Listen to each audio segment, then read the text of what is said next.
हम नए सिपाहियों को काई ले जाएंगे। कोनूर, तैयार हो जाओ। तो क्या हम लोगों पे जुल्म करने वाले हैं?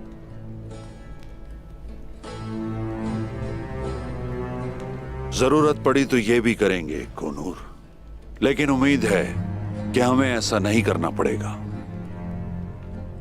हम इसीलिए जा रहे हैं कि खून ना बहे।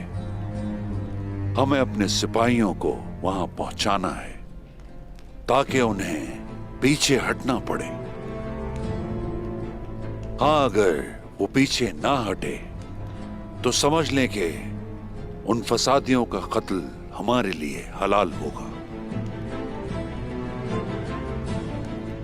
एक कबीले को बचाने के लिए चंद बागी खवातीन मारी जा सकती हैं। हम वो करेंगे जो हमें करना है। सिपाहियों को तैयार करो। जैसे आप कहें जनाब।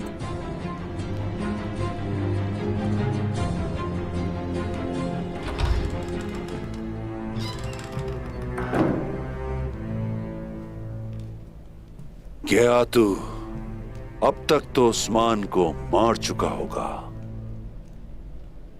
मैं अपने मातहत काई कबीले के साथ उससे मिलने जाऊंगा। अब से हमारे रास्ते में कोई नहीं आ सकता।